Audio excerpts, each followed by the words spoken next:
अस्सलाम वालेकुम मोअज़्ज़ज़ ख़वातीन व हज़रात, मैं हूं अली मुमताज़ और आप देख रहे हैं मेरा ऑफिशियल यूट्यूब चैनल। इस वीडियो लॉग में हम मौजूदा सूरत हाल पे बात करने जा रहे हैं जो लाहौर, कराची, इस्लामाबाद, रावलपिंडी, मुल्तान, मुल्क भर में कराची से लेकर खैबर तक हमें आज देखने को मिल रही है। बल्कि कल से ये मामला शुरू हुआ और अभी तक ये जारी है। सूरत हाल है क्या? जो लोग सड़कों पर मौजूद हैं क्या वो गलत हैं?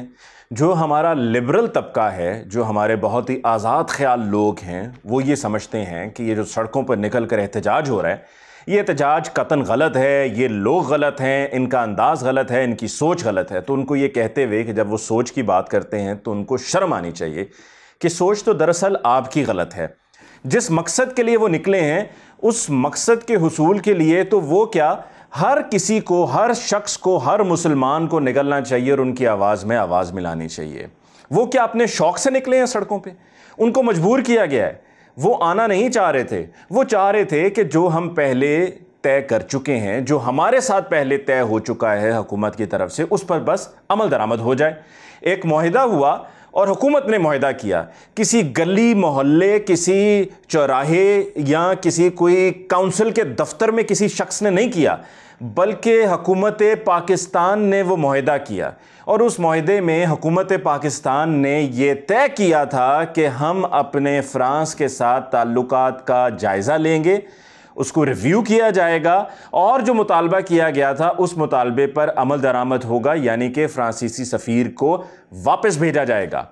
और ये जब मुआहिदा हुआ था तो ये फरवरी के महीने में हुआ था। बल्कि फरवरी के महीने में ये तय पाया था कि आप हमें मज़ीद वक्त दें, हम ये आपको करके दिखाएंगे। और उस वक्त फिर ये तय पाया था कि अप्रैल तक, 20 अप्रैल तक अगर ये मामला हल ना हुआ तो फिर एहतजाज होगा और लॉन्ग मार्च होगा। अब जब 20 अप्रैल की तारीख सर पे थी तो वही हुकूमत के जिसने मुआहिदा किया हुआ था, उस हुकूमत ने ये देखा कि हम तो मुआहिदा पूरा कर नहीं पा रहे हैं।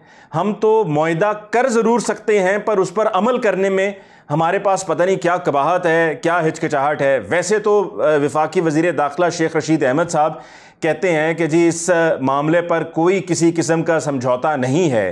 प्राइम मिनिस्टर इमरान खान साहब भी रियासत मदीना की बात करते हैं और वो भी यही कहते हैं कि कोई किसी किस्म का समझौता नहीं हो सकता। तो फिर आपके कौलो फेल में तजाद है। आप कह कुछ रहे हैं, कर कुछ रहे हैं, अमल आपसे हो नहीं पा रहा। सिर्फ लिप सर्विस है, सिर्फ ज़ुबानी जमा खर्च है। करके दिखाइए ताकि इन लोगों को सड़कों पर ना निकलना पड़े। और अगर आप ये कहें कि जी इन एहतजाजियों की वजह से लोगों को दिक्कत का, परेशानी का सामना करना पड़ रहा है, कोरोना बढ़ रहा है, लोगों के टेस्ट हो रहे हैं लेकिन वो लैब्स में पहुंच के उनके रिजल्ट्स नहीं दे पा रही है लैब, बिकॉज वो सैंपल लेने के बाद फिर आगे अपनी जगह पर उसको भेजना है रिजल्ट मुरतब करने के लिए, वहां पर पहुंचा नहीं पा रहे हैं।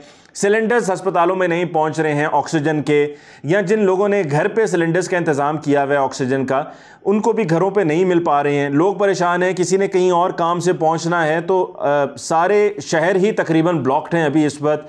जो मेन शाहराएँ हैं वो ब्लॉक्ड हैं। लोग एक शहर से दूसरे शहर जा नहीं पा रहे हैं। तो लोगों को बहुत परेशानियों का सामना है। वो सब अपनी जगह, लेकिन इसके लिए जिम्मेदार सिर्फ और सिर्फ हुकूमत है। क्योंकि अगर हुकूमत ने मुआहिदे पर अमल कर लिया होता और ये कल की बेवकूफ़ी ना की होती कि जिसमें कल उन्होंने हाफिज़ साद रिजवी साहब को गिरफ्तार किया, अगर ये कल ना किया होता तो अभी सब मामला ठीक से चल रहे होते। रमज़ान की आमद है, बल्कि हो सकता है कि मुमकिन तौर पर कल इंशाअल्लाह अज़ीज़ पाकिस्तान में पहला रोज़ा होगा। आज सऊदी अरब में, मुत्तहिदा अरब अमारात में और दीगर और ममालिक में आज पहला रोज़ा है। तो कल मुमकिन तौर पे इंशाअल्लाह पहला रोज़ा भी होगा। तो इन लोगों को सड़कों पे ना निकलना पड़े और लोग अपने रमज़ान के लिए जो उन्होंने अशिया ख़रीदनी है वो भी जाकर ख़रीद कर अपने अपने घरों को वापस जा सकें। और फिर इस तरह से जहाँ जहाँ रश बढ़ रहा है और जिस तरह लोग भी एहतजाज कर रहे हैं तो वहाँ पर भी कोरोना के फैलाव का सबब बन सकता है। और अगर गवर्नमेंट सारा ब्लेम डालेगी एहतजाजियों पे तो वो कतन गलत है। क्योंकि ये जो मामला है इसके ऊपर, जैसा कि मैंने कहा कि हुकूमत क्या, कोई भी मुसलमान इस पर समझौता नहीं कर सकता। ना आप कर सकते हैं, ना मैं कर सकता हूँ। और जो हुआ उस पर हमें अपना मौक़िफ़ देना होगा। हमें दुनिया को ये बताना होगा कि हम इस तरह से चीज़ों को कतन बर्दाश्त नहीं कर सकते। हम इस तौहीन को बर्दाश्त नहीं कर सकते। हम में बहुत सी खामियां होंगी, हम में बहुत सी कोताहियां हमसे हुई होंगी, लेकिन मुसलमान होने के नाते हम किसी भी सूरत हम इस पर समझौता नहीं कर सकते और किसी को भी कभी भी जीते जी गुस्ताखी की इजाज़त नहीं दे सकते।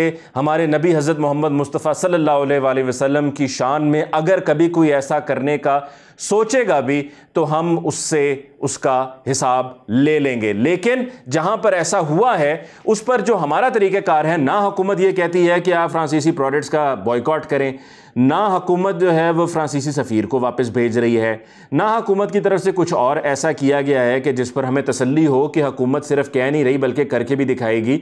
तो फिर ज़ाहिर सी बात है लोग तो सड़कों पे निकलेंगे। और जहाँ पर यह कहा जा रहा है कि जी देखिए पुलिस को पकड़ के मार रहे हैं, किसी की वर्दी फाड़ दी, किसी का सर फाड़ दिया, किसी की टांग तोड़ दी, किसी का बाजू तोड़ दिया, तो आप सिर्फ तस्वीर का एक रुख देख रहे हैं, आपने तस्वीर का दूसरा रुख नहीं देखा।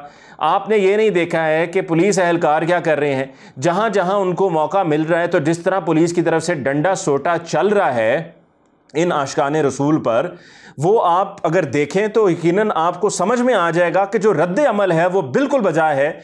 उसमें ज़रा सी भी कोई भी गलती नहीं है कि जब आप इस तरह से लोगों पे डंडे सोटे चलाएंगे तो फिर उनको भी जब मौका मिलेगा, या जब आप आंसू गैस की शेलिंग करेंगे, या जब आप डायरेक्ट फायर करेंगे जिसके नतीजे में आशिकाने रसूल में से कोई भी एहतजाज करने के लिए जो निकला है वो शहीद होगा, तो फिर आगे से रद्द अमल तो आएगा। और रबर की गोलियां अगर आप चलाएंगे तो फिर रद्द अमल तो आएगा। तो लिहाजा इस मामले को बिगाड़ा सिर्फ हुकूमत ने है। हुकूमत अगर चाहती, ज़रा सोच से अकल से काम लेती तो ये नौबत ही ना आती। जहां पर आपने एक मुआहदा किया और उस पर अभी तक आपने अमल दरामद नहीं किया, वहीं पर आप कुछ मज़ीद वक्त भी मांग सकते थे, कुछ वक्त मज़ीद मांगा जा सकता था कि ताकि ये जो कोरोना की अभी मौजूदा लहर है इसमें कमी आ जाए और सूरत हाल बेहतर हो जाए। तो उसके बाद अगर फिर भी मुआहदे पर अमल नहीं होता तो एहतजाज करने वालों को आप कहते हैं कि जी ठीक है, आपका आईनी हक़ है, आप एहतजाज ज़रूर कीजिए। लेकिन हुकूमत ने बड़े गलत वक्त का चुनाव किया है, और जिस वक्त का चुनाव किया है वो इंतहाई नामुनासिब है। और हुकूमत की नाअहली की ये जीती जागती मिसाल है कि देखिए आपसे एक मामला टैकल नहीं हुआ, एक मामले को टैकल करना था। हुकूमत के पास तमाम तर इख्तियारात हैं।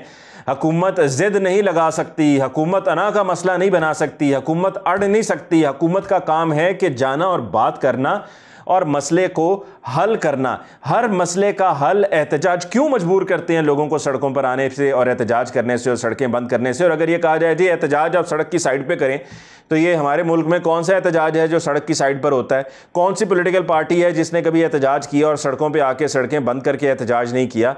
एहतजाज तभी होगा और एहतजाज तभी रिकॉर्ड होगा और एहतजाज में तभी असर होगा कि जब सड़कें बंद की जाएंगी। अगर साइड पे सड़क के बैठ कर एहतजाज करना है तो हुकूमत भी यही कहेगी और बाकी इदारे भी यही कहेंगे कि आप हमारी तरफ से 365 दिन बैठे रहें वहाँ पर, आपको हम हिलाने के लिए नहीं आएंगे, आपको हम आकर कुछ नहीं कहेंगे। तो सड़कों को बंद करके ही एहतजाज होता है। हमारे मुल्क में हमेशा से ऐसा ही होता चला आया है और उसकी वजह से लोगों को यकीनन मुश्किल हो रही है। लेकिन जैसा कि मैंने पहले भी कहा, मैं बार बार कहता रहूँगा कि इसके लिए ज़िम्मेदार हुकूमत है और हुकूमत को अपनी ज़िम्मेदारी को तस्लीम करना होगा और ये मसला जाकर तभी हल होगा। और इसको मज़ीद बिगड़ने से बचाना है तो हुकूमत को होश के नाखून लेने होंगे।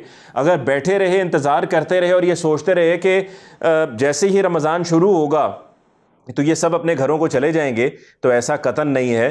क्योंकि मैं यहाँ पर कोट करना चाहूँगा हाफिज़ साद रिजवी साहब की वो कही हुई बात, वो बयान के जिसके बाद फिर हुकूमत को लगा कि अब काम ख़राब है और हमें फ़ौरी तौर पे हरकत में आना होगा और गिरफ़्तारियाँ करनी होगी। हाफिज़ साद रिजवी साहब ने यह फरमाया कि अगर आप ये समझते हैं कि आगे रमज़ान है तो भूख प्यास में ये कहाँ निकलेंगे, तो उस पर हाफिज़ साद रिजवी ने कहा कि हमने तो कई जंगें जो हैं वो भूख में प्यास में लड़ी हैं, तो क्या हम जो है इसके ऊपर पैरा भी नहीं दे सकते भूख में और प्यास में? बिल्कुल दे सकते हैं। ये वो जज्बा है, ये वो इरादा है जिसका हुकूमत को भी खौफ है। और अगर आपको वाकई खौफ है और आपको ये मालूम है कि ये वो सच्चे आशिक़े रसूल हैं कि जो टलने वाले नहीं, जो हिलने वाले नहीं, जो हटने वाले नहीं, तो फिर खुदारा जैसा कि मैंने कहा कि मज़ीद मामले को बिगड़ने से बचाइए, हरकत में आइए और इस मसले को हल कीजिए। हाफिज़ साद रिजवी को रिहा कीजिए और जो मुआहदा किया है उस पर अमल दरामद कीजिए। वरना अगर चीज़ें मज़ीद ख़राब हुई तो फिर किसी और की तरफ नहीं बल्कि अपनी तरफ ही देखिएगा, अपने गिरबान में झांक के देखिएगा और अपने ऊपर ही पर्चे कटवाइएगा, किसी और पे नहीं, अपने ऊपर ही पर्चे कटवाइएगा कि आपने ये जो किया ये खुद किया, किसी और ने नहीं किया। मुझे मुमताज़ को इस वीडियो लॉग से दीजिए इजाज़त। अल्लाह ने के बान।